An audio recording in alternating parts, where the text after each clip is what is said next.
Vamos começar, pessoal. Quem gostaria de iniciar? Eu achei várias passagens assim, muito interessantes, né? A gente estava comentando aquela vez sobre a necessidade dos economistas ali vinculados à burguesia industrial e tudo mais, de tentar transformar, né? De se ver as voltas para o debate teórico ali sobre o trabalho produtivo, porque, enfim, precisavam de uma legitimação para as atividades do burguês, o dono da fábrica, que estava se tornando cada vez mais superficial, né? E aí esse conjunto de autores aí que o Marx vai debater nessas últimas sessões aí me parece que são os mais os mais vulgares nesse sentido, assim, né? Que tentam transformar o trabalho, a existência do burguês ali em algo produtivo, assim, do ponto de vista da produção, né? Mas o negócio que me chamou a atenção nessa primeiro debate do Stort ali é o, a, o Marx bate bastante nisso, né, nessa ideia dele dos bens. Não lembro qual é o conceito que ele usa aqui. Não são bens materiais, são bens. Deixa eu ver aqui. Que aí eu até tipo, fiz uma ligação com a noção de capital social, assim, né? Dele usar, tipo, bens intelectuais, espirituais, assim como. ah, tipo, colocando eles como potencialmente capitalizáveis, assim.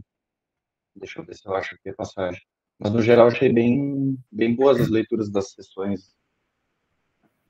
Ô, Lucas, eu não sei se é só comigo aqui que eu recebi um alerta de que a minha internet está oscilante, mas o seu som, Eu recebi embora tudo esteja inteligível, ele não está chegando com a máxima clareza. Para mim também tá acontecendo isso. Vou tentar arrumar.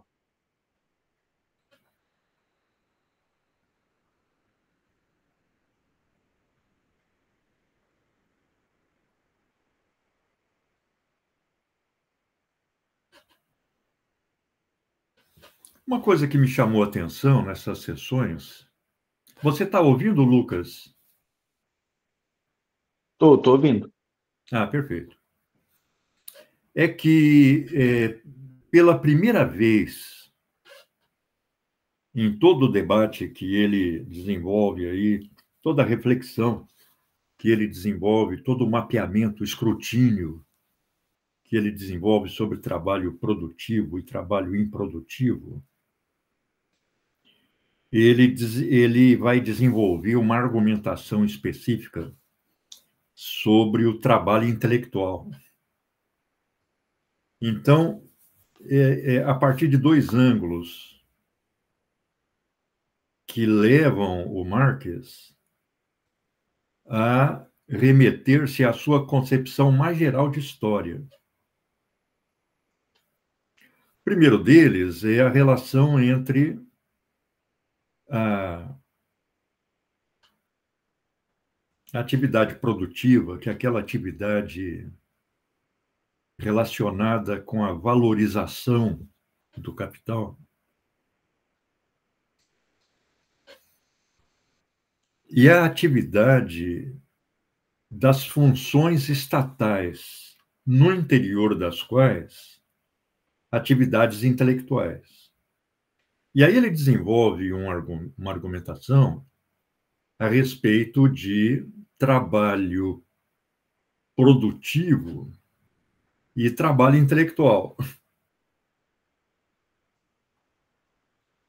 E para fundamentar essa argumentação, ele lança a mão do mesmo esquema teórico que ele apresenta lá na ideologia alemã e naquele prefácio da contribuição à crítica da economia política. Por exemplo,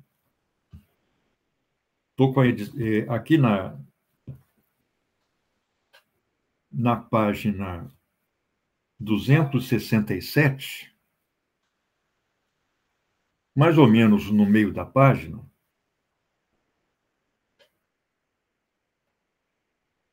ele fala, e mais, da forma específica da produção material resulta, determinada estrutura da sociedade. 2, determinada relação dos homens com a natureza. Então, ele está falando da estrutura das relações de produção e do desenvolvimento das forças produtivas. Logo depois, as duas, ou seja, essa estrutura produtiva, essa estrutura econômica, essa forma específica da produção material, determinam o governo e a visão intelectual dos homens. Então, claramente, ele está nos remetendo aí para a noção de superestrutura, como ele desenvolve lá no prefácio da Contribuição à Crítica. Em consequência, também o gênero da produção intelectual. Voltando no texto imediatamente anterior, aparece uma argumentação que eu achei muito importante, que relaciona o trabalho intelectual com a forma produtiva. Ele fala, não existe trabalho intelectual em geral. A atividade intelectual, ela vai ser determinada, em última instância, pela forma específica das relações de produção. Então, eu achei muito importante essa subordinação da produção intelectual à forma histórica da produção material. Você vê, logo acima, ele afirma o seguinte: para observar a conexão entre a produção intelectual e a material, é mister, antes de tudo, estou na página 267, apreender esta não como categoria geral, mas em forma histórica definida. Ou seja, ele apresenta aí o trabalho intelectual, a atividade intelectual, a produção intelectual, como subordinada à forma histórica específica da produção material. Por exemplo, nossa, eu estou ouvindo um barulho aqui fora, eu acho que é chuva. Aqui não chegou ainda. Mas aqui, vou só dar uma olhada por curiosidade. É chuva e está forte.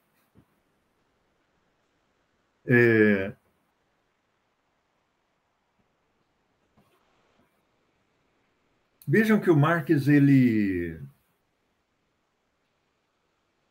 quando analisa a gênese da sociedade capitalista, portanto, a gênese do capital,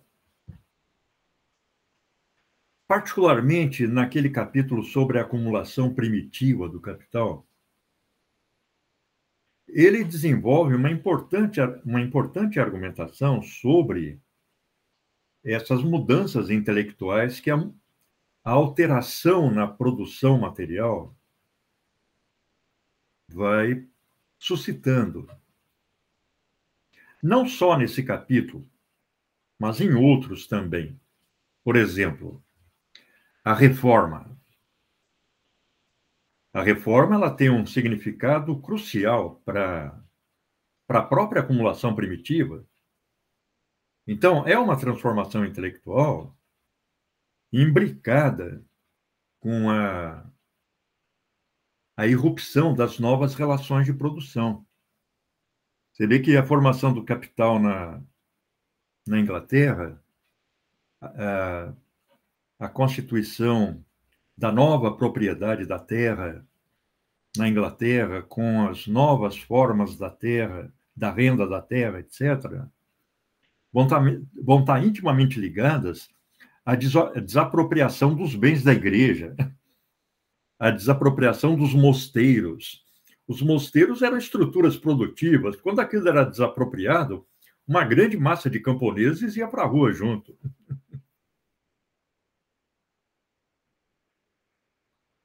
além da reforma, com seu desdobramento nas teorias políticas do século XVII e XVIII, a questão do desenvolvimento da ciência, que pontualmente o Marx vai apresentando também, considerando que o conhecimento científico está implicado no desenvolvimento do capital. Que o capital incorpora os resultados do desenvolvimento científico, mas que, ao mesmo tempo, a máquina inspira o desenvolvimento da mecânica na física. Então, dá para a gente, por exemplo, num trabalho especializado, ir puxando no capital, e agora, com tanto mais razão, dada a importância dos argumentos nas teorias sobre a mais-valia,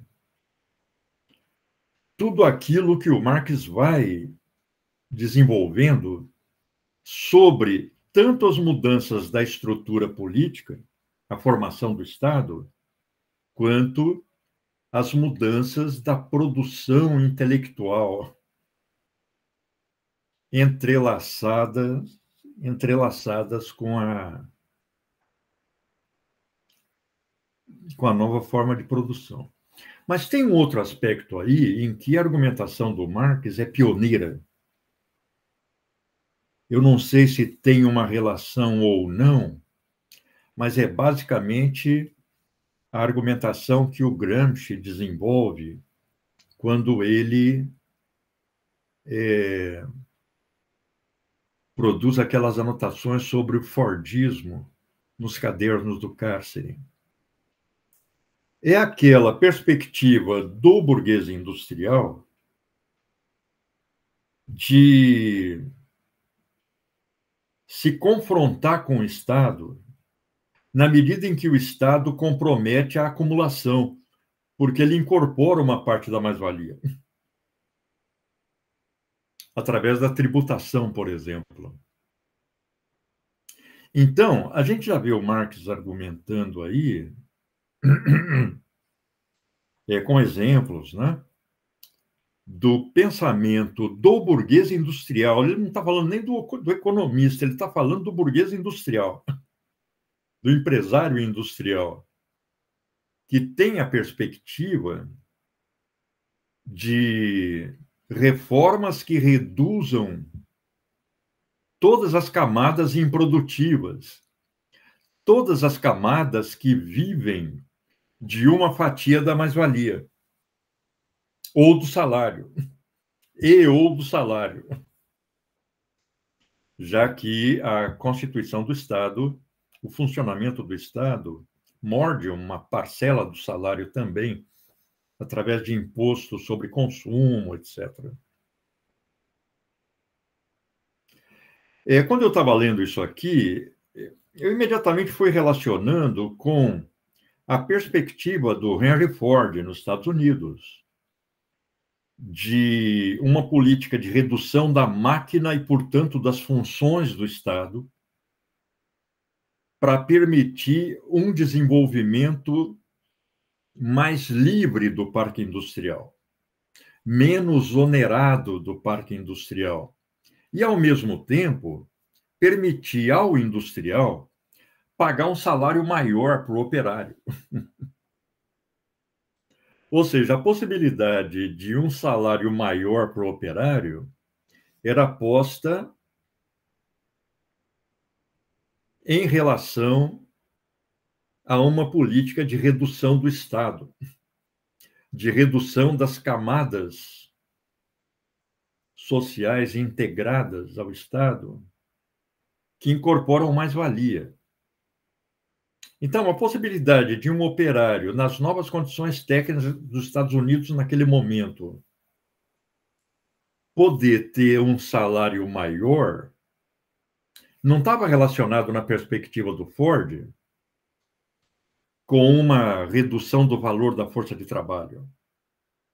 Não estava explicitamente relacionada com uma redução do valor da força de trabalho, mas estava relacionada com a redução do Estado, para sobrar dinheiro para os industriais poderem pagar melhor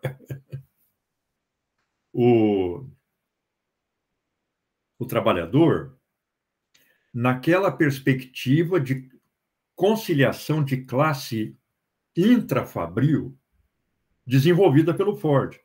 É claro que o Ford ele apoiava movimentos brutalmente repressivos, a greves, a toda a manifestação de organização operária. Mas ele queria antepor a isso, ele queria antepor a luta de classes, um processo de cooptação intrafabril, intraempresarial. Para isso era preciso reduzir o Estado, reduzir as funções do Estado para que o próprio empresário disponibilizasse de mais dinheiro para aumentar o salário do trabalhador. É bem popular hoje em dia ainda, esse ponto de vista, né? Exatamente. Então, é isso que o Gramsci argumenta lá quando ele fala do Fordismo, né? Então, mas o Gramsci está falando, olha, o Ford está propondo isso para os Estados Unidos, mas lá tem uma cultura de capitalista. Aqui na Itália, nós ainda estamos muito vinculados a camadas que vivem de renda. A política ainda é pensada em grande medida, a economia política ainda é pensada em grande medida em função dessas camadas ociosas. E isso em pleno fascismo, né? Claro que o Gramsci estava escrevendo na cadeia, né?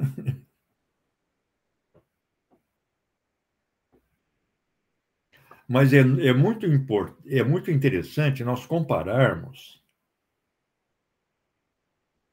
aquele segmento dos cadernos do cárcere em que o Gramsci expõe a sua concepção do Fordismo. Americanismo e Fordismo é o título dado pelo Valentino Giratana na edição que ele coordenou. Porque é muito similar a esse argumento que o Marx está desenvolvendo aqui a respeito do pensamento do burguês industrial na Inglaterra, naquele momento.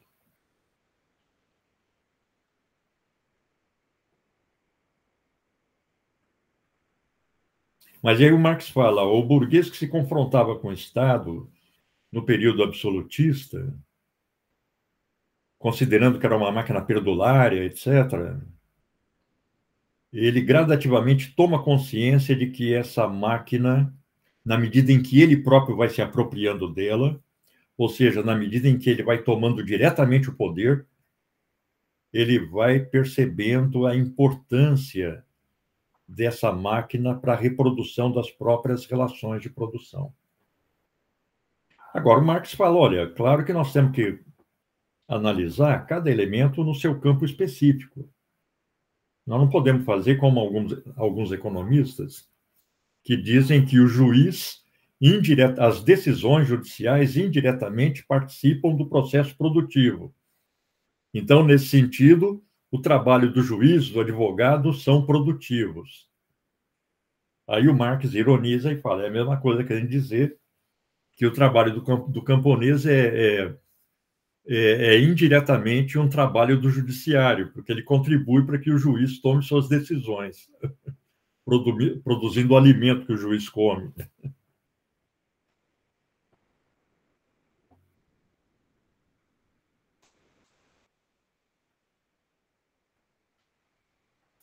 Eu achei muito importante esse segmento das sessões,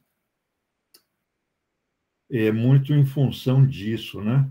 Aí na página 267, ele usa uma expressão que ele não desenvolve e eu não entendi.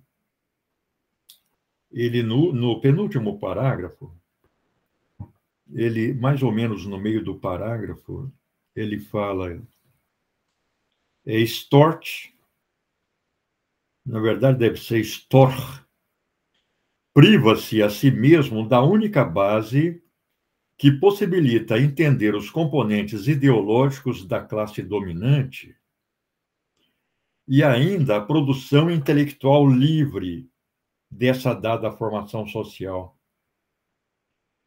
O que será que o Marx estava querendo dizer com essa produção intelectual livre?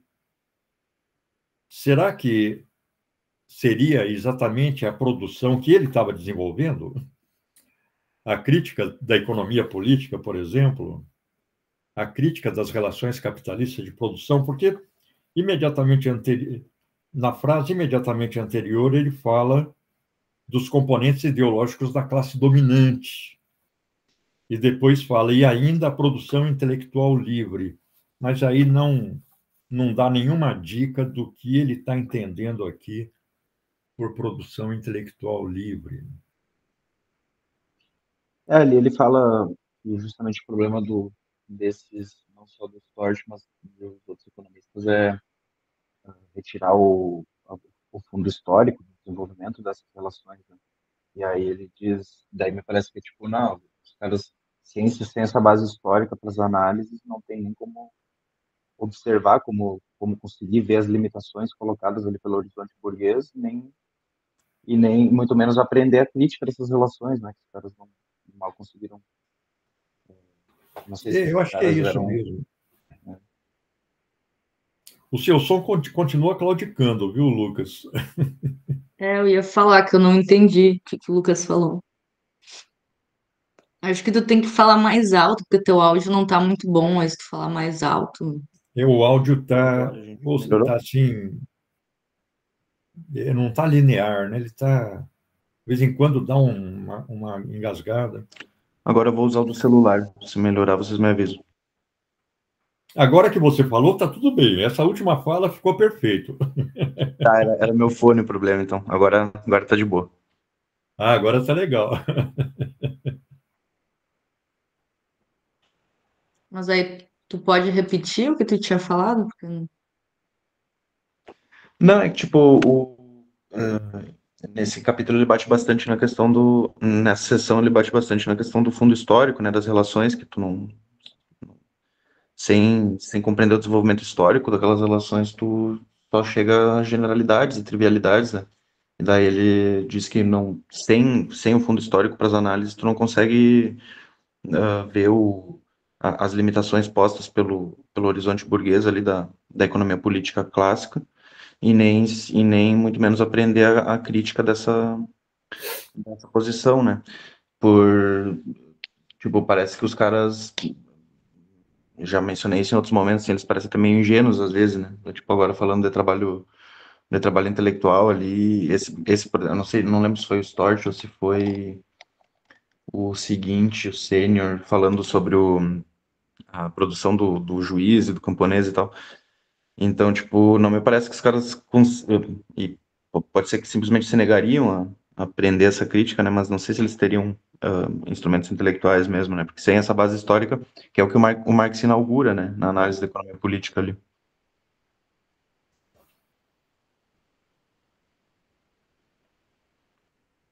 Eu achei legal de ver também quando ele coloca em contraposição o Ricardo e o Smith ali o professor mencionou agora há pouco, tipo, a diferença dos períodos, né, da burguesia, a burguesia ainda lutando contra Certo. o absolutismo e produzindo suas próprias tentativas de entender aquele processo e justificar também aquele processo intelectualmente, né? E depois com o Ricardo já vai perdendo aquela, não lembro qual é o termo que ele usa, mas é tipo uma ternura smithiana pelos trabalhadores industriais, assim, que ainda aparecia no Smith, assim, mas no Ricardo já estava se defasando, assim, a burguesia já entrando numa fase de ataque mesmo, assim, ó, a tudo aquilo. Claro. É interessante isso, né? É surpreendente, ao ler A Riqueza das Nações, a gente vê o Adam Smith, às vezes, adotando posições que parecem ser favoráveis aos trabalhadores, né? Então, quando ele fala, por exemplo, de organização política, capacidade de negociação, ele fala, os empresários, eles estão todos juntos, eles frequentam o mesmo clube, é fácil para eles se articularem, mas os trabalhadores, eles estão separados, são reprimidos, qualquer tentativa de reunião é dificultada pelo excesso de horas de trabalho, algo que já não aparece no Ricardo, né? Porque aí nós temos exatamente duas fases. A burguesia revolucionária, a burguesia que está ascendendo ao poder, no contexto do Adam Smith, E a burguesia que já chegou ao poder e procura preservá-lo no contexto do David Ricardo. Vamos lembrar que o próprio Marx, no Capital, ele menciona a, a série de economistas ricardianos que já passavam a usar a própria obra do Ricardo para criticar o capitalismo. Eu acho que aqui na teoria da mais-valia ele também faz uma notinha sobre isso. Que, de qualquer modo, o Ricardo ele desenvolve a teoria do valor e, portanto, a teoria da mais-valia com uma clareza maior do que o Adam Smith, né?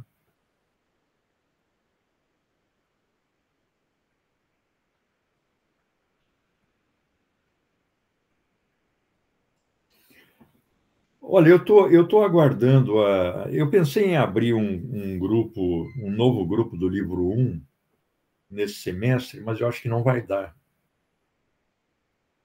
Eu estou aguardando a resposta da Alana, porque a Alana, nós tínhamos combinado de começar a leitura do livro 3 agora. Então, se for confirmada a leitura do livro 3, aí não vai dar para abrir um novo grupo do livro 1. Mas eu dei aula na história hoje, e tem um menino lá que participa daquele grupo da história, desse novo grupo do livro 1 que nós começamos no semestre passado. Ele, inclusive, eu não sei como é que ele se informou disso, porque ele tinha acabado de entrar na universidade, era o primeiro semestre que ele estava fazendo, e aí ele entrou no grupo e começou a ler com empenho e continua. E ele faz parte dessa turma. E aí eu comentei do grupo de estudos do Capital e já teve gente interessada lá. De onde, professor, da história? É da história, é uma turma da história.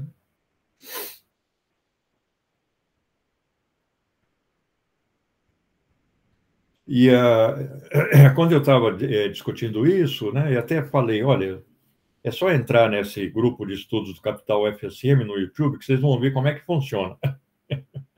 Eu já mando lá para a nossa página do YouTube. Mas já tem interessados lá. Então, tem um pessoal da educação especial do semestre passado que está interessado. Tem um menino que eu acho que é da história das ciências sociais, que também entrou em contato, falou, olha, no semestre passado eu não consegui, mas agora eu quero começar.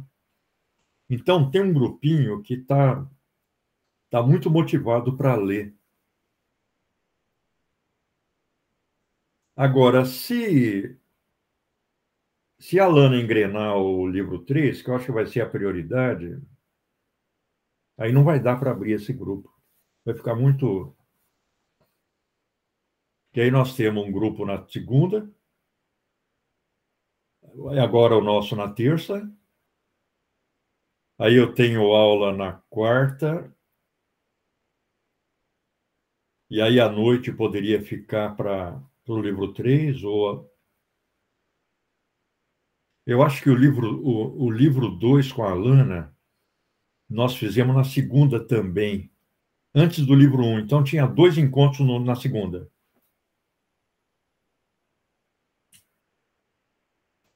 Mas se der uma brechinha, eu vou abrir um grupo novo.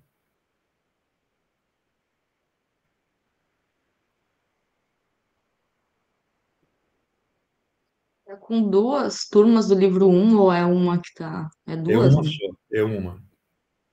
Mas é Porque teve bastante um coisa. período, Pamela, que tinha o Davi e a Eduarda estavam terminando o livro 1, e aí começou um novo grupo do livro 1. Aí eles começaram o livro 2, enquanto a Alana estava terminando o livro 2. Agora eles estão no livro 2 e a Alana deve começar o livro 3.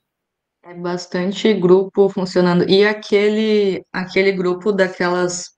Tinha uma professora ou duas, enfim, que estavam Pois estudando é, aqui. do Pachucanes, né? É. Aquilo lá parou, Pamela, porque o pessoal andou tendo alguns problemas de tempo e outros problemas pessoais e tal. Então, ele está no gatilho. A hora que o pessoal quiser retomar, aí eu quero ver como é que eu vou fazer para retomar, se vai ser possível retomar. Porque era na sexta-feira e esse semestre eu estou com aula na sexta. É bastante coisa. É bastante coisa. Eu dei uma olhada aproveitando essa sessão de informes na editora da UFSM, uma orientação de como publicar livro, né? E aí parece que pelo que eu entendi, é parecido com as outras, que eu dei uma olhada nos editais, que a gente teria que mandar os textos prontos, assim, que eles avaliam igual um artigo, não. Fica meio óbvio, mas enfim, mandar os textos prontos. É. Eles têm umas orientações das normas, enfim, da ABNT e tal. E aí eles fazem a avaliação, parece que passa por pareceristas, enfim, para produzir o livro. E aí depois eles fazem orientações mais formais, mas parece que leva em torno de um ano, assim, eles colocam, né? Que demora mais ou menos em torno de um ano para publicação, mas aí tem as outras editoras também que abrem edital. Da UFSM, pelo que eu entendi, é fluxo contínuo, assim, você manda e. É, Mas de qualquer forma daria para entrar em contato e ver como é que funciona. não, isso é fácil. E quanto à formatação, a gente manda tudo formatado em látex. Manda o livro pronto. Isso aí é o de menos. Melhor do que eles fariam.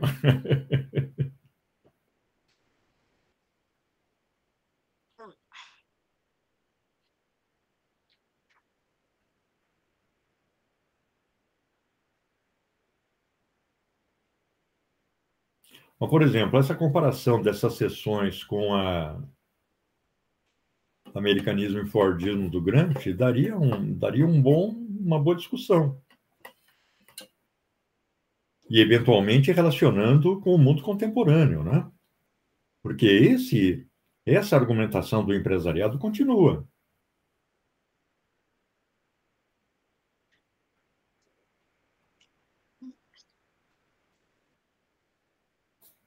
É um baita tema mesmo.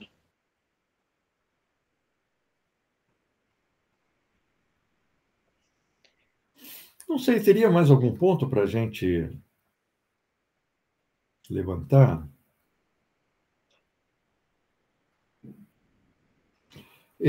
O Marx, mais uma vez, reafirma aqui, na página 274, a questão do trabalho produtivo do professor ou do médico, né? Um pouco antes da seção 17, ele fala: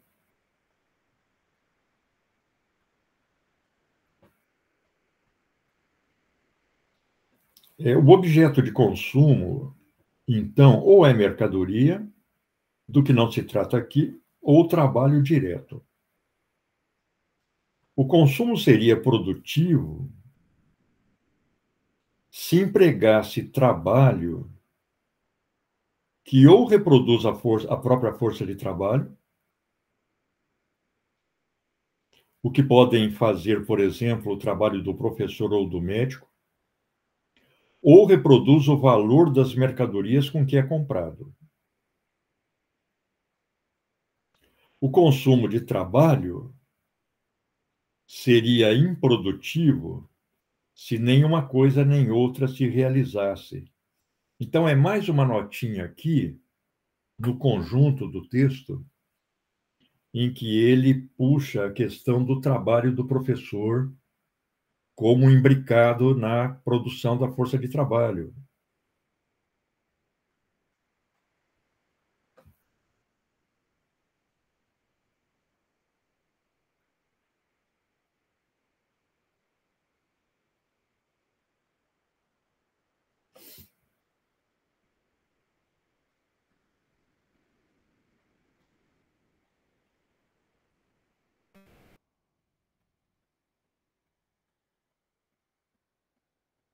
Aí aquela discussão feito um pouco antes, Lucas, na página 276, esse trabalho com participação indireta na produção e constitui apenas parte do trabalho improdutivo, é o que chamamos de trabalho improdutivo.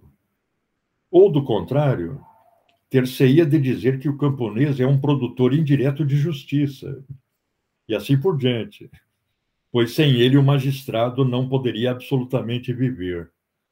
Aí o Marx põe na frente sandice, com ponto de exclamação. A conta vai até o infinito, né? Aquele camponês também, tipo, todo mundo vai ser trabalhador produtivo em alguma medida ali. Exatamente. É aquilo que você falou dos intelectuais, né?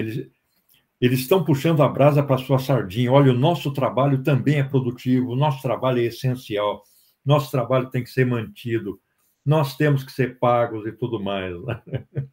Eles estão se autolegitimando, né? Estão fazendo um Photoshop da própria função.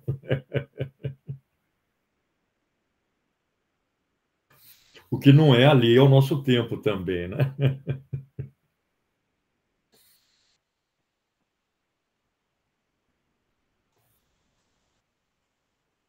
Então tá, pessoal. Podemos ficar por aqui. Mais alguma questão que valeria a pena a gente discutir? Não, professor. Para mim é isso. Legal. Então, bom descanso para vocês. Vamos ficar por aqui. Igualmente. Até semana que vem, gente. Até a semana que vem, terça, né? Isso. Terça às 8. Isso aí. Legal. Falou. Tchau, tchau. Tchau, tchau.